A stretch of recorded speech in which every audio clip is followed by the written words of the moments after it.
morning, welcome to Law Power Hour. Today, as promised, we have the Chief Deputy Director of the Detroit Water and Sewer Department with us, Palencia. How are you? I'm excellent today, Attorney Keller. How are you? Well, I'm super. You can call me Barry if you want, or Attorney Keller, whatever you're comfortable with. Okay, sounds good. You know, I hope our listeners call in today because this show is a show that was requested by our listeners. We have a lot of problems in the city of Detroit understanding why your department bills and charges the way it does. And I think it's important to get a historical background. But before we do that, I want our listeners to understand a little bit about the work that you do. Your educational background is impressive. Oh, You're, thank you. you're a professional engineer, Yes, and you're the first female professional engineer in the state of Michigan, which is very interesting. not the first, one of the youngest African Americans to ever receive licensure as a professional engineer in the state of Michigan. Well, that's important for our listeners to understand. What is it to have a license as a professional engineer? So when you go to school, a lot of times folks don't get their professional engineering license, but in the civil engineering profession particularly, it is very important. Civil engineers design your roads, your bridges, your water infrastructure, etc. And so it's important for us to uphold the ethics and the standards that we're committed to. And so there's a two-part exam. The first part is called the Fundamentals of Engineering and or Engineering Training Exam, depending on what city you're in, and so, or state, I should say. And so with that particular exam, it's the fundamentals, right? And once you've worked and practiced for at least 4 years, you're then eligible to take your professional engineering exam. And so I took that exam in 2006, and I have been practicing as a professional engineer ever since. And it really just says that you're competent, that you understand how to do the work, and that you're ethical about doing the work that you do. Now, how long have you lived in the city of Detroit? All of my life, save the 4 years that I went to the University of Michigan. Now, this is a person we should run for mayor someday because she is a Detroiter. She understands Detroit. I didn't bring you on the show to promote you running for office, believe me. But what you do is really, really important because you have to understand every part of the infrastructure of the city in order for the city to function correctly. You just touched on a few of those issues there. The roads. Why are the roads relevant to the water department?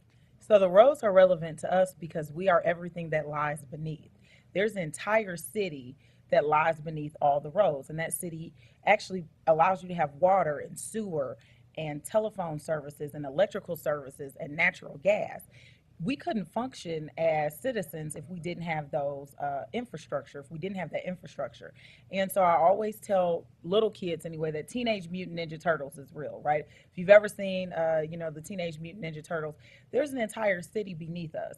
And so the roads are important because if the roads are not structured the right way, right, we wouldn't be able to have the infrastructure beneath them. And we run into situations where we have sinkholes and collapses, especially when there's a failure. So the roads are extremely important to everything that we do. So sewage and drainage is really important for the total health and welfare of our communities. Yes, Another way of putting it. yes. Now, with respect to your role as a professional engineer, you're the deputy director of the department now. What are Yes. your duties? So I do quite a few things. All of the operations report to me. So from metering of our residential and commercial customers to water and sewer line repair and replacement, all the way to stormwater management with our new green stormwater infrastructure program that we've been implementing. All of those things report to me. I'm even in charge of our fleet and facilities. Now, I have a very interesting question for you. It's not the major part of our discussion today, but one of my clients came to me last week over at City Covenant. She said, my daughter lost her house in foreclosure.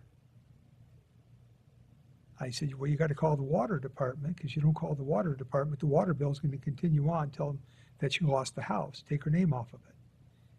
Is that what you're supposed to do if you lose a property? So if you lose a property, it's very important for you to, one, discontinue service, come in and discontinue the service so that the bill is not continuing to accrue.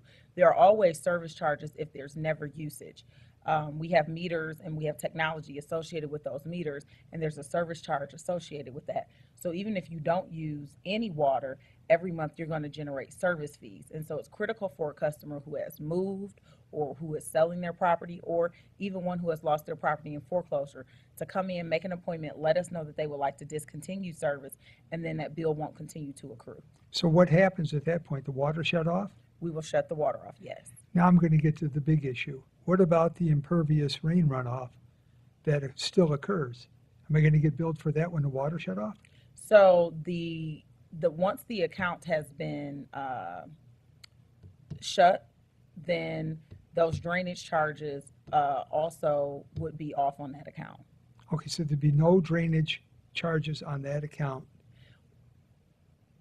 If it's a discontinuance of service, right? There's a difference between someone still having service I hear you. and having usage, you know, not having usage and actually having service, and someone discontinuing their service. Let me give it to you in my simple terms. If there's a transfer in ownership, there's continual service, Yes, but there's still a requirement to come in and identify that there's been a transfer in ownership. yes, that is critical. And just going down to the Register of Deeds and transferring title to the property doesn't do it. No, you need to come in. That is one of the issues that is happening in the city, particularly because property is changing hands so quickly. People are not doing title searches, and so they're not getting real estate closing reads. And they buy a property from somebody, $5,000, $10,000, but there is a water bill on the property that is, you know, $3,000, $4,000, because whoever owned the house, you know, didn't pay the bill, et cetera. But because they're not doing title searches or asking for a real estate closing read at the time that that transaction closes, then they don't have that information. And so they inherit that water bill. They're responsible for that bill. They become the responsible party. Let me see if I understand this. You really moved me into a different area, but I want to make it clear. I buy a house from you on a quick claim deed. I'm getting time, title, and interest in property that you had. So if I don't go to a lawyer or have a title company handle the closing, or a realtor who follows the rules, listen out, a realtor who follows the rules, then I'm not going to get a meter reading and know what the bill is. That's correct. And I'm not going to let the water department know what's going on, so I'm going to inherit the bill. You're going to inherit the bill. And it's going to be a charge against the property. Is that correct? Eventually, it will be a charge against the property if it continues to go unpaid. And if it goes unpaid and charge against the property, can you foreclose? We do not foreclose on properties solely for the water bill. Properties are only foreclosed upon that actually have taxes due. And so we do not foreclose only for a water bill. Is the fee that's charged by the water and sewer department, is it a fee or is it a tax? It is a fee. We are providing a service. It is a fee for service. It is a fee for use. Okay, because you know, a lot of people think it's a tax, don't they? A lot of people tend to think it's a tax. However, the fee has been in place since the 1975 charter. And what has happened is that in the mid 2000s, if you were paying attention to your bill, it was there, it was broken out. Prior to that, the drainage charge was just rolled up into sewage. It was just on the line with sewage. And in the mid 2000s, the department decided to break it out. So you see a sanitary charge and a drainage charge. At that point, the department was about halfway through its wet weather treatment program, complying with the EPA Clean Water Act and federal requirements around untreated wet weather discharges.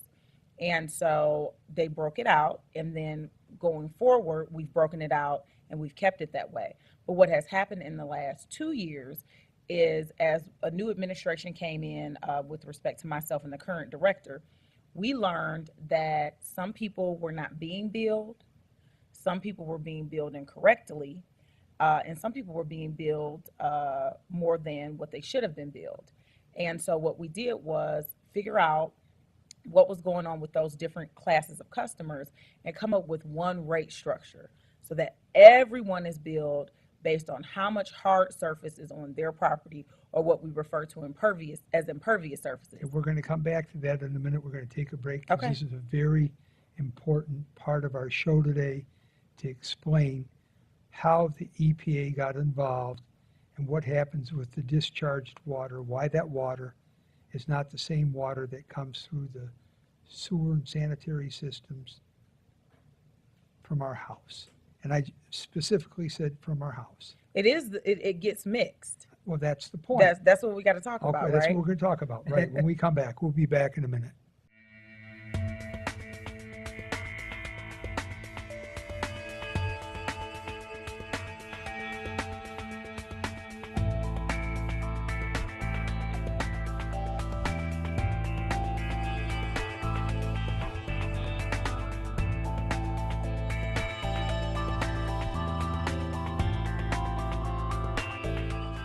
Are you in legal trouble? Are you in need of legal advice? Or just have general legal questions? Call 1-800-529-8721. That's 1-800-LAW-USA1. And watch Law Power Hour and get your questions answered by experienced attorneys who are experts in their field. That's Law Power Hour, hosted by Barry Keller, attorney at law. Saturdays at 10 a.m. here on WHPR Detroit Live.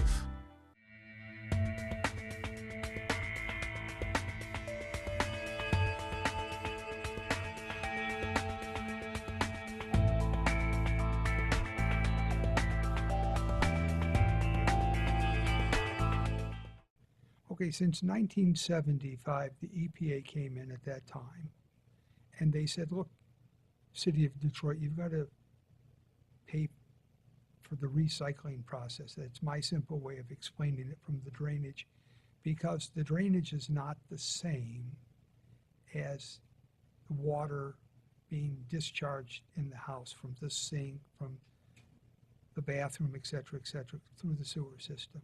So let me clarify that. We have what is known as a combined sewer system. That means whatever goes down your drain, whatever you flush, ends up in the exact same pipe as rainfall and runoff. And so as a combined system, we are required to treat both sewage and wet weather. And so what happens during a dry day, everything makes its way down to the wastewater resource recovery facility on Jefferson. However, on wet weather days, if you were to think about all the major streets in Detroit, Gratiot, Mount Elliott, on the west side, Chicago, Plymouth, all of those streets have very large sewers underneath them. And so when those flows can't get to the wastewater treatment plant, what used to happen is they would come right out into the Detroit and Rouge rivers. So in essence, we were polluting the very same river bodies that we actually use water from to make potable water for us to drink. So what happened is that in 1972 with the Clean Water Act, it became clear from the EPA that there are to be no untreated discharges to our rivers and streams. And so from that point forward, DWSD began doing various upgrades to what's now known as the waste resource recovery facility. It's hard for me to say that because it's been a wastewater treatment plant forever. That's now operated by Great Lakes Water Authority. And so they had to do various improvements there. But also what happened in the mid 90s is that we all had to submit what were called long-term combined sewer overflow control plans. And that's just a fancy way to say, how are you going to stop untreated sewage and rainfall from entering the river bodies? What's your plan? What's your 20-year plan? What's your 30-year plan? And so DWSD embarked on its plan beginning in the late 80s with two facilities, one called the 7 Mile Retention Treatment Basin, which is off 7 Mile in Shiawassee. The other called Puritan Finkel, which is in Eliza Howe Park. And then subsequently in the early 90s, it did its third facility, which is called the Hubble Southfield CSO Basin. And so if you play golf at TPC of Dearborn, the Hubble Southfield Basin is right there at TPC of Dearborn. It sits right on that property. And so those were the first West Side projects, because you might have been around at this time. I probably wasn't thought about when the Rouge caught on fire. And so the first three projects. I remember when the Rouge caught on fire. The first three projects were on the west side. So those particular projects happened, and then through the mid 90s and early 2000s, we began to do the projects for the Detroit River on the east side. And so there are 6 facilities on the east side. Our listeners have to know that this is an extremely expensive undertaking for the city of Detroit. Yes. It's $1 billion plus undertaking, even as far back as 1975, when the EPA came in and said, look, this is the way it has to be done. And the city of Detroit pays one of the highest rates in the country. Isn't that true? For water rates, not true. The water rates are some of the lowest in the country as it relates to drainage and wet weather treatment for combined sewage. We actually are on par with cities like Portland and Seattle, who have actually met most of their EPA requirements. So we, during a typical year, are able to capture and treat more than 95% of all untreated sewage that used to go to the Detroit and Rouge rivers. 20 years ago, we were discharging 30 billion gallons of untreated sewage every single year. We are now down to the range of 500 million to 2 billion gallons, depending on if you get, a really large storm like that 2014 storm, where all of the untreated sewage will come out, that you'd have for a year would come out during one event. But we are on par with other cities that have actually implemented their long-term plans. A lot of cities have not implemented their long-term plans. And Michigan, as the enforcement agent, the local Department of Environmental Quality, as the enforcement agent for the federal government, has been very, astute in making sure that we all clean up our acts. And so, Hold on for a second. Good morning. Good morning. I have a quick question. How can somebody come in and take a water system? Hey, repeat that question, please. Why is it divided? The water system, GWLA, Great Lakes Water Authority, is a private entity that just came into the city of Detroit and snatched this water system. How can you take a water system? So that is also, actually. I have another question too, about the drainage fees. Did you get 2/3 of the vote in Lansing from the city council? So to answer your very first question, the Great Lakes Water Authority was established as part of the bankruptcy of the city of Detroit. So in 2014, what occurred is a regional entity that is a public body corporate. It is not a private entity that has the full faith and credit of the state of Michigan behind it, was created. And so with the Great Lakes Water Authority, they are responsible for operating the water and wastewater treatment facilities for all of southeastern Michigan. In exchange, the city of Detroit Water and Sewage Department is paid $50 million annually to invest in our infrastructure. The reason the deal was structured that particular way, and it's a lease agreement, it is not a sale, it is a lease agreement.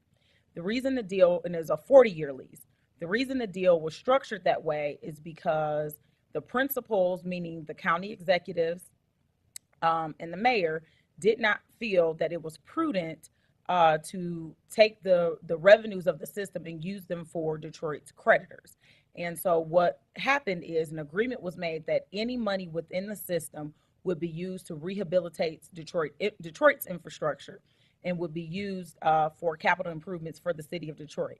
And so with that, we are on a 4-year or on a 5-year, $500 million campaign to invest in the city's water and sewer infrastructure. Separately, your second question as it relates to drainage.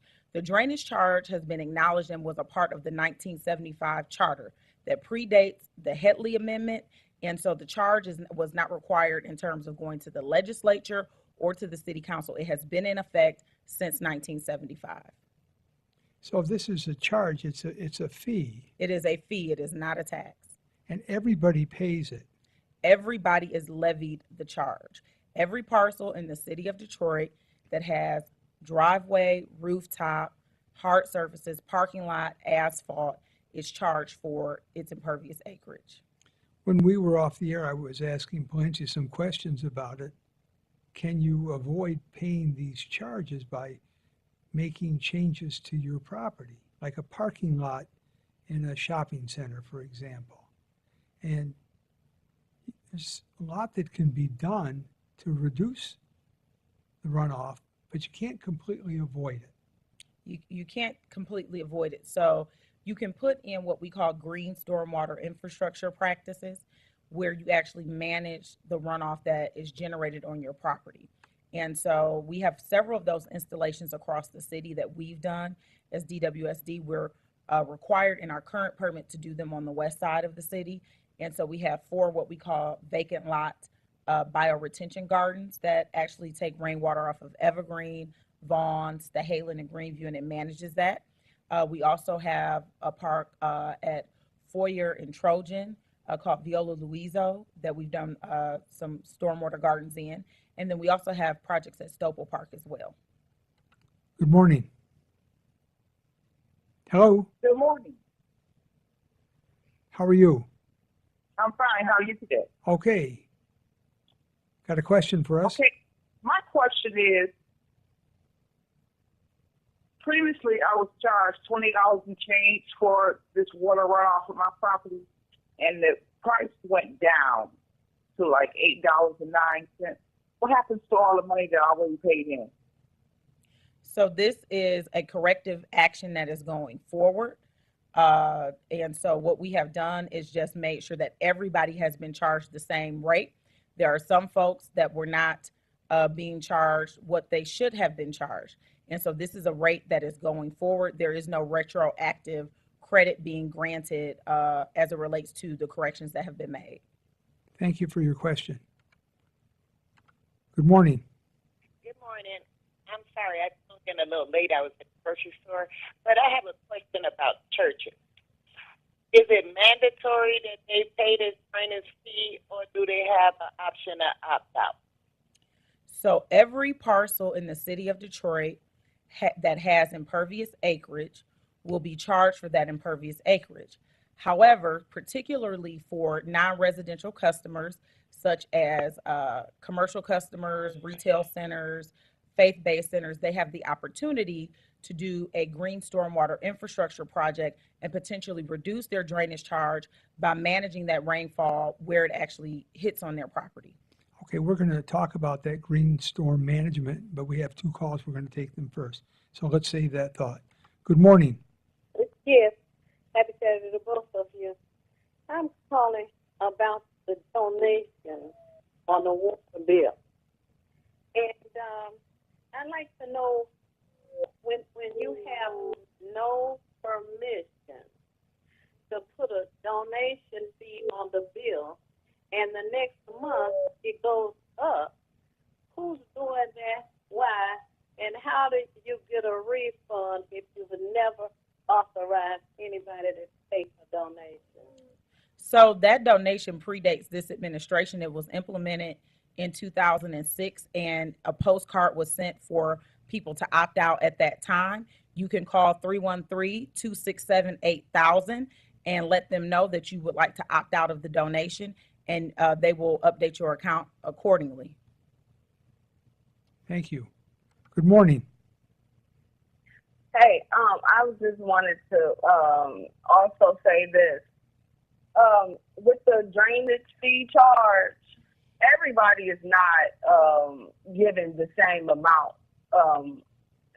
My drainage fee is $30, literally. And I feel as if a lot of people are being targeted for speaking up on this, and several other things is going on in the city. I also have a document that says that who really implemented this drainage fee charge, because if it really was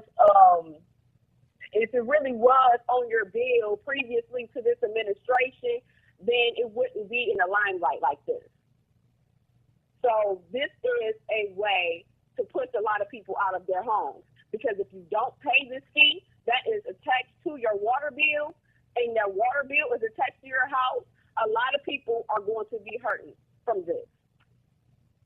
don't know if it's really a tax that would cause a foreclosure on your property. We discussed this earlier. Clancy and I talked about this because there's a misconception there.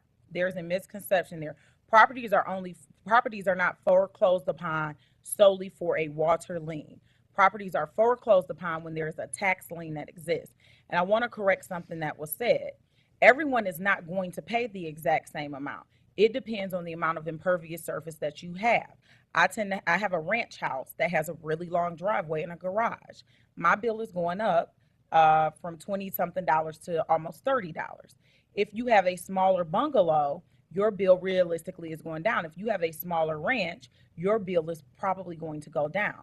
The entire point of what we have done, and the reason there is so much conversation and dialogue around this, is because we want to inform you. Unlike previous administrations, we want to make sure everyone is aware of what we are doing and why we are doing it. We want to make sure that everyone understands that we change the rate so that everyone is charged based on their property's characteristics, their property's driveway, their property's rooftop. And that is a difference from in the past. I'll give a very tangible example, and we do this presentation, and there's plenty of materials on our website. When you have two commercial customers or two, and it was primarily on the non-residential customers. When you have two non-residential customers who have the exact same characteristics, they have 10 acres that consist of driveway, rooftop, parking lot, etc., sidewalks. Those customers could have been paying two different things, or could have been charged two different things. One customer may have been charged based on the size of the meter going to their building.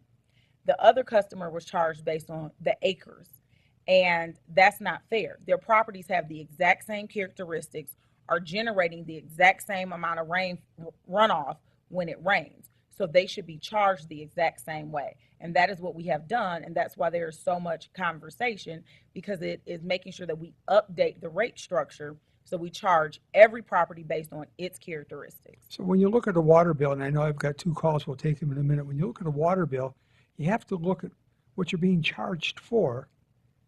It's Yes. really important to look Yes. at what you're being, one is use, and the other is for the runoff. Yes.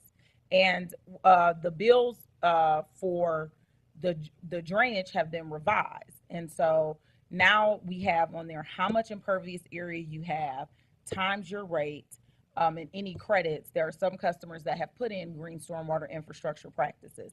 And so whatever credit is associated with their particular project is a part of their bill. But we have way more information on the bill than we've had in the past. You can see all of your usage going back to a year with a graph that's on the bill now. Let's take a couple of these calls, and I want to talk about the Green Storm program, Okay. because it's important for our listeners to know. Good morning. Hey, good morning. I have two questions very quickly. The controversy and the conversation that continues to swirl around the water department is often connected to mass water shutoffs that the water department has been engaged in for quite some time. And part of the reason for this controversy is that people are not being educated and enlightened about the reason for these mass water shutoffs, particularly when the rates of water usage continue to rise in populations where there are no increases in income. So I'd like you to comment on that. And then the other issue is I wonder if the water department has any new news about the failure of the water department to apply the same kinds of pressure that's being applied to low-income families to rich and corporate entities that it appears often have a conflict with the bill. The Comerica, some of these golf courses that owe $100,000 and $200,000, and they're in a dispute, but I'm not aware that $150 behind or 2 months behind renders them in danger of having water shut off. And I'll hang up and listen. Thank you. So very quickly, there are not mass water shutoffs. there are people who are eligible to be shut based on their outstanding bill and the number of days that are past due. So you are shut based on not paying. And most of the time, customers, when they are notified of their status, more than half of those customers come in and make their payment and get their accounts corrected, or enter into our water residential assistance program or into one of our other payment programs. Secondly, as it becomes with non-residential customers and commercial accounts, there is a misnomer that we're not doing anything. We actually sue those customers. There are customers that we do go and actually do a shut off, and there are other customers that it is much more viable and it is a better solution to take them to court and to sue them. And so that is what we have been doing. We have been active and very engaged when it comes to collections. Had we not been as engaged as we've been and had this at the forefront, water rates would have increased more than they have. And so I think that's an important thing for everyone to understand. When your neighbor doesn't pay, when one of the businesses doesn't pay, those rates get passed on to everyone else. That bad debt, what we can't collect, gets passed on to everyone else. And so it's very important that we are aggressive with collections, and we have been. Good morning. Good morning. How are you? I'm fine. I have a question and some comments. First of all, I'd like to know what law or statute authorizes you to even collect the fee. The second comment is that this case has already been deliberated in Bolt versus the City of Lansing. And they stated that a tax we have to vote on and a fee is voluntary. And as far as I know, that case has never been overturned. And the way that they had implemented the fee, if they want to call it a fee, makes it a special tax or a local act. And we are supposed to still vote on it. So I would like for you to address those problems. Oh, yeah, one more thing. There's a suit, Wayne County Circuit Court, right now. Now, I don't know what the deliberation is on that, but there is a suit. Okay, well, we know there's a suit. We can't comment on it on the air because of ethics. And the water and sewer department's involved in the suit. But I'm going to address one issue with you before Valencia talks. Let's say I shut off all your water and you want water. You got to dig a well. You got to pay for it. Ain't going to be free. You got to come from an aquifer. You want to do your lawn, you got to have a well. So somebody's got to pay a fee for setting the system up to get the water, and that's what you're paying for. It's your turn. So really quickly, as I stated previously, it is a fee. It has been in place since 1975, as was authorized by the City of Detroit Charter. The fee predates the Headley Act. Secondly, with Bolt, there are 3 criteria as it relates to Bolt. And one of them is it proportional to the use? And that is one of the things that we have made sure is true. It's proportional to the use. So everyone is charged for their property's impact on the system. And the issue of proportional to the use has been litigated in many of the municipalities. Good morning. Okay, I also have another quick question. Well, no, a comment, and you can comment on this after I ask you. Why aren't the suburbs getting taxed or feed with this drainage? I'm going to tell you why. Because they stick together and they don't want it. That's not true.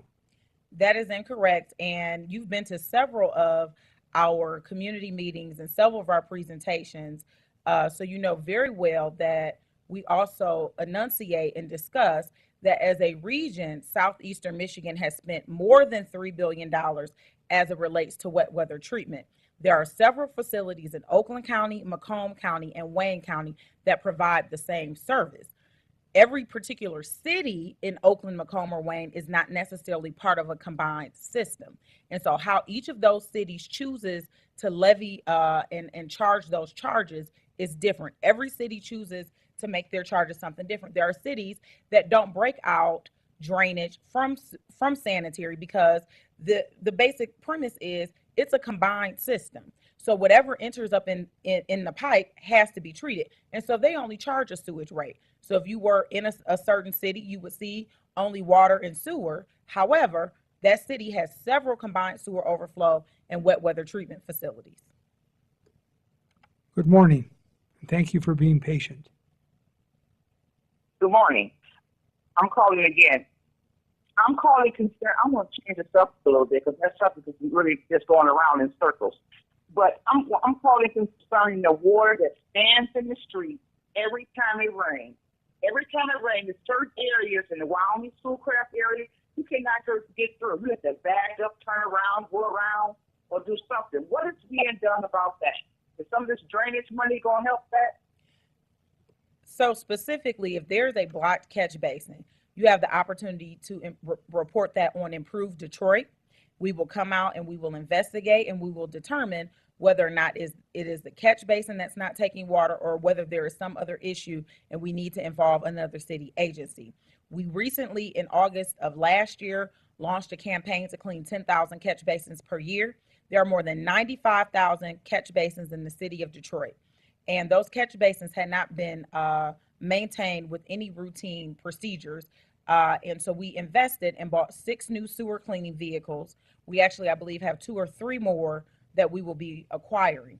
And so we've launched this aggressive campaign. Since year to date, we've actually done more than 10,000 catch basins because we launched in August of 2017 and it's now August of 2018. And so we've been very aggressive with that program.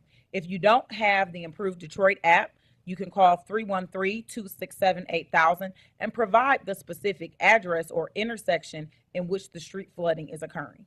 We're going to take a break for a minute, give Valencia a break, and then we're going to come back and talk about the green issue. I call it the green issue. I'm just a little more complex than that. We'll see you shortly.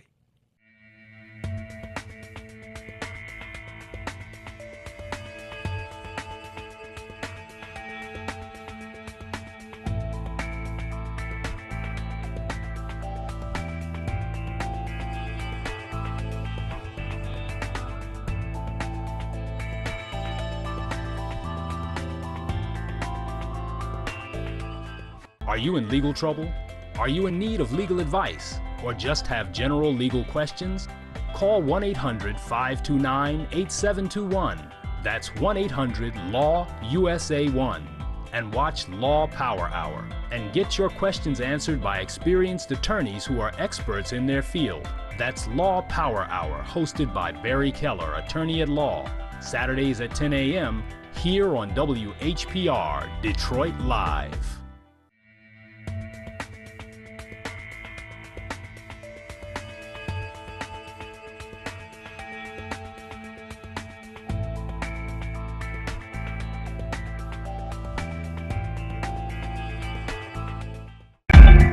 Yeah, you started talking about a green infrastructure program. If I'm a private citizen and I've got a problem with discharge or impervious water running off my property, can I get involved in this program? Yes, of course you can. So with respect to the green infrastructure program, it's primarily geared towards non-residential customers. There's very little that most residential customers can do. They just won't have enough space to manage the runoff that their properties will generate. And so what we have is a capital partnership program. So there are 2 pieces to this. One, you can reduce your drainage charge by up to 80% if you manage the volume of runoff that your property would generate, and if you manage the rate at which it comes off. So that's a fancy way of saying, can you keep all the rainwater on your property, on that property, in a pond or some sort of underground storage tank, as an example, or some sort of garden? Or can you actually slow down the rate at which that water would run off of your property and enter our system? And so all of the information is online on our website. We have office hours where people can make appointments to discuss specifics with their properties. In addition, we also have a capital partnership program where we have placed $5 million in a fund, and we will do up to a $50,000 match for someone doing a project for a non-residential customer that is doing a project.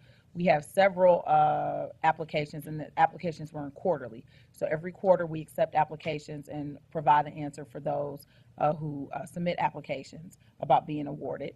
And so we have several applicants that will be doing projects that have been awarded Capital Partnership Program money. And I do believe in a couple months there will be either a groundbreaking or a dedication ceremony at one of the facilities. I don't want to mention it right now. I don't want to steal their thunder. That has been a Capital Partnership Program partner. I want folks to really understand the importance of this. We've already invested nearly more than $1 billion.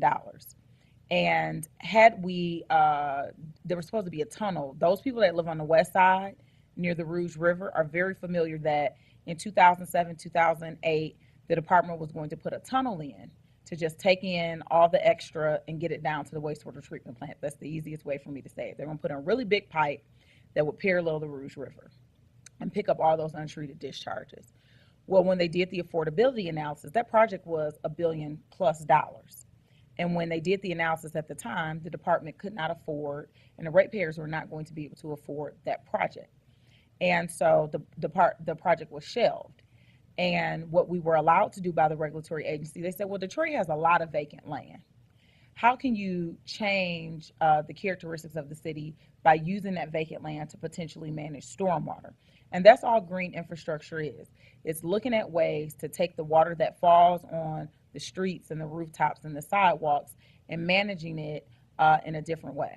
Okay, so when I drive around Detroit, and I spend quite a bit of time driving around Detroit, I see tree farms in different areas. This is an example of what you're talking about. Tree farms are an example. So trees don't get quite the same, give all the same benefit as a project where you're forcing the water into a practice.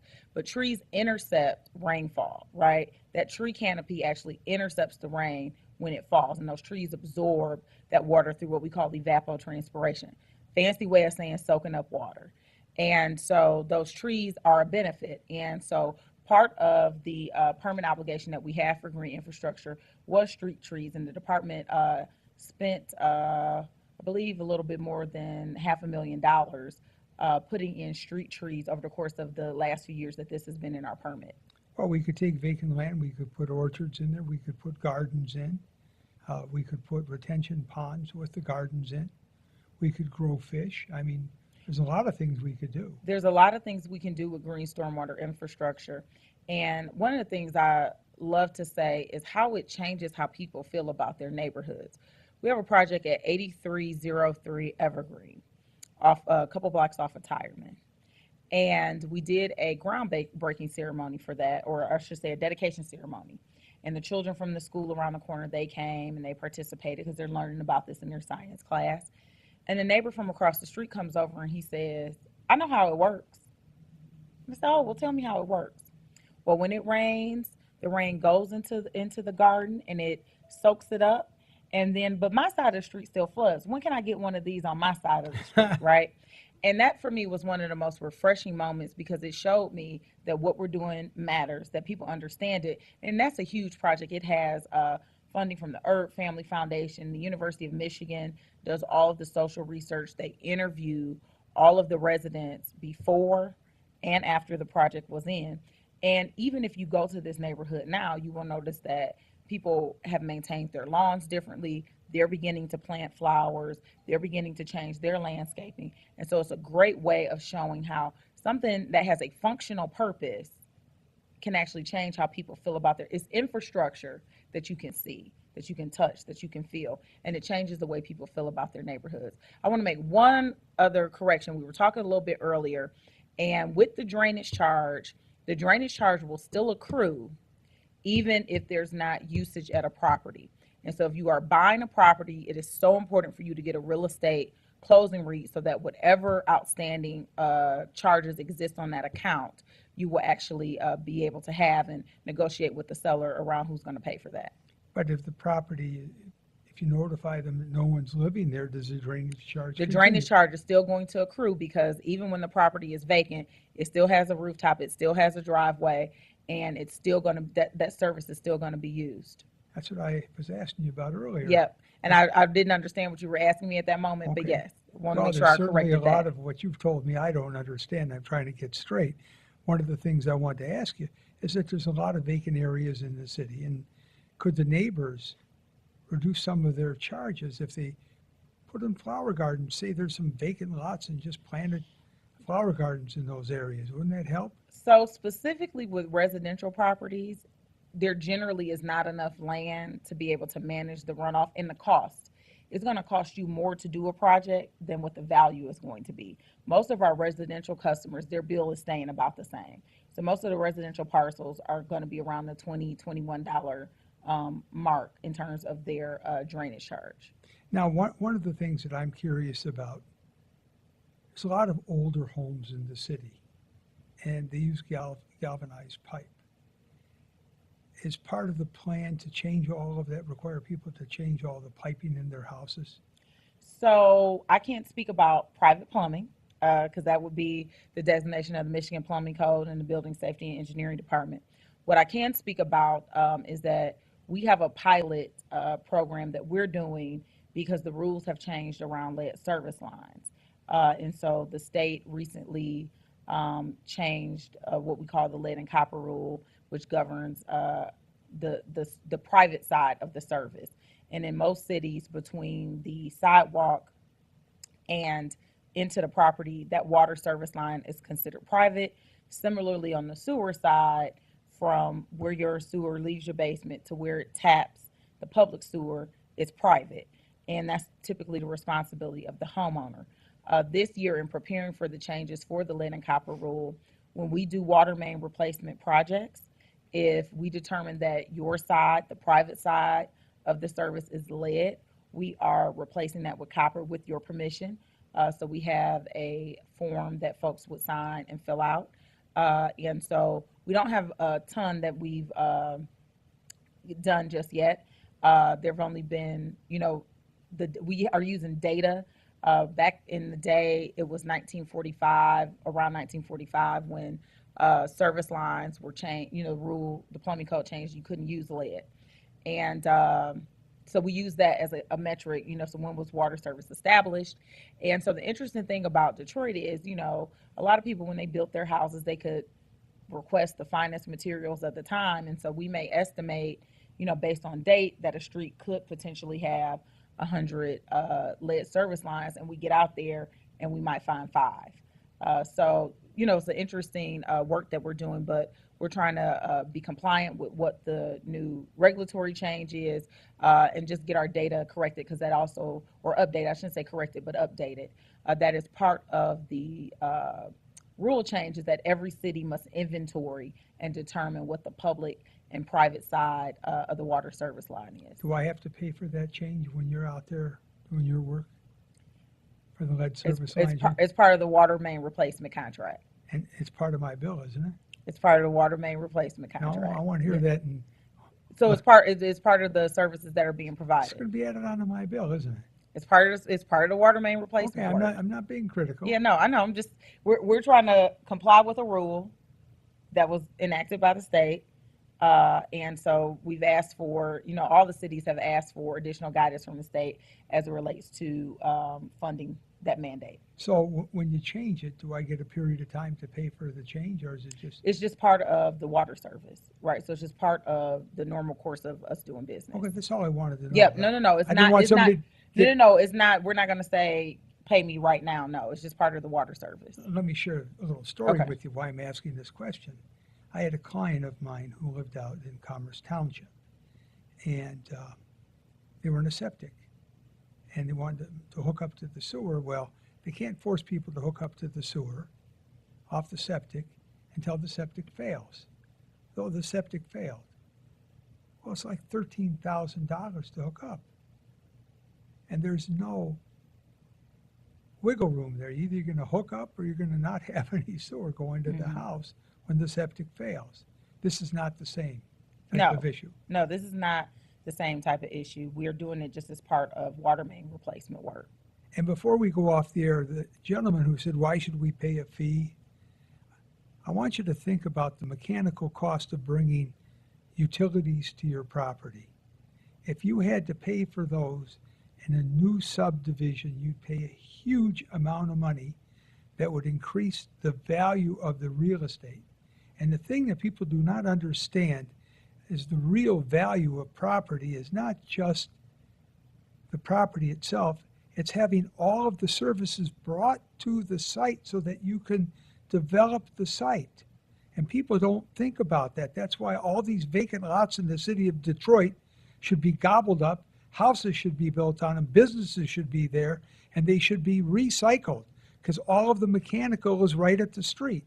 It's the most, excuse me for saying it, ignorant thing I've ever seen, that people would not want to take these lots and develop them. With that note, I want to thank you for coming. Thank you so much for having me. I'm going to be off the air next week. I'm going to do my repeat of last week where I talked to you about personal injury and other issues. But I want to mention one thing before I leave.